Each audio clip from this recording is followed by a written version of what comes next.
Assalamualaikum anak-anak. Alhamdulillah hari ini kita dapat berjumpa lagi dalam belajar tematik.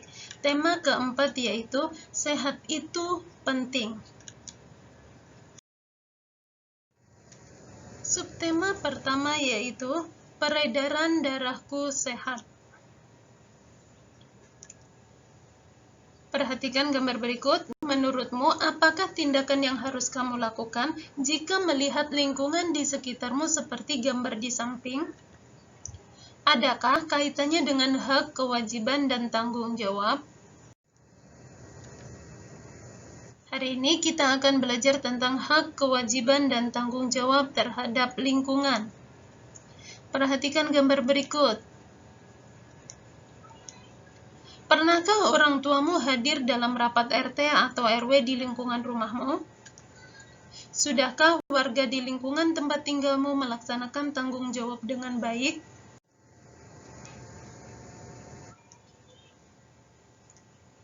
Contoh hak sebagai warga masyarakat terhadap lingkungannya diantaranya adalah mempunyai tempat yang nyaman, lingkungan yang bersih, dan sehat. Sedangkan contoh kewajiban sebagai warga masyarakat terhadap lingkungannya diantaranya adalah mengikuti kerja bakti atau gotong royong. Dan contoh tanggung jawab sebagai warga masyarakat terhadap lingkungannya diantaranya adalah menjaga lingkungan agar tetap bersih, sehat, dan nyaman.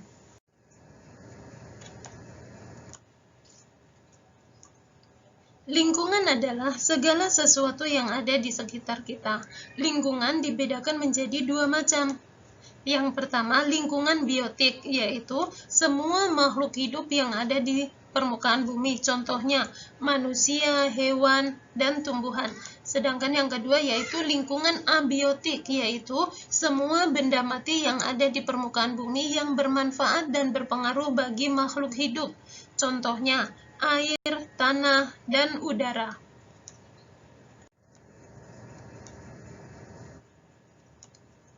Manusia sebagai makhluk sosial atau makhluk yang selalu membutuhkan orang lain, memerlukan interaksi dengan manusia dan lingkungannya untuk memenuhi kebutuhan hidupnya.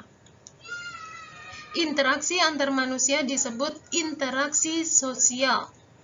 Macam-macam interaksi sosial atau interaksi manusia dengan lingkungan sekitar yaitu interaksi antar individu, contohnya mengobrol dengan teman, kakak, adik, ayah, atau ibu. Yang kedua, interaksi antar kelompok, biasanya mempengaruhi kepersatuan, contohnya berdiskusi, tim dalam pertandingan, dan juga gotong royong. Dan yang ketiga yaitu interaksi individu dengan kelompok. Contohnya, guru sedang mengajar murid-muridnya atau narasumber sedang berbicara saat seminar dengan audiensnya. Selanjutnya, masyarakat perlu melakukan usaha dalam pembangunan sosial budaya. Upaya yang dapat dilakukan dalam pembangunan sosial budaya contohnya berpartisipasi dalam rapat serta menghargai setiap pendapat warga, melakukan kerja bakti untuk membersihkan lingkungan, mengikuti ronda malam untuk menjaga keamanan lingkungan, dan aktif dalam organisasi yang terdapat di lingkungan sekitar.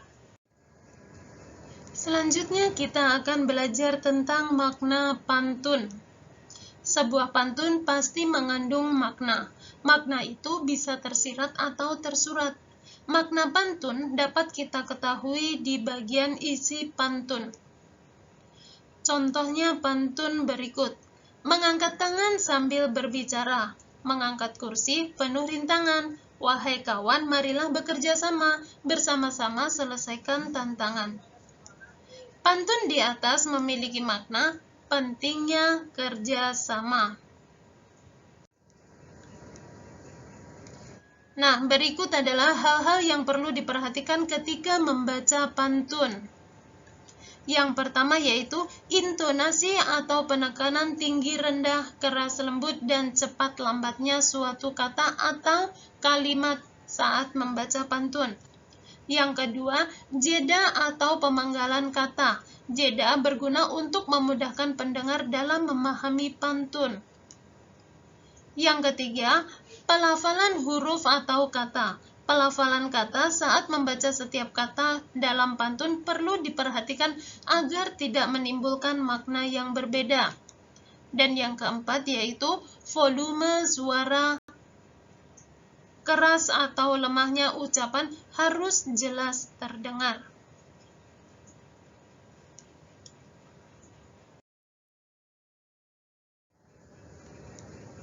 Baik, terima kasih dari Bu Ana. Sampai bertemu lagi di video selanjutnya.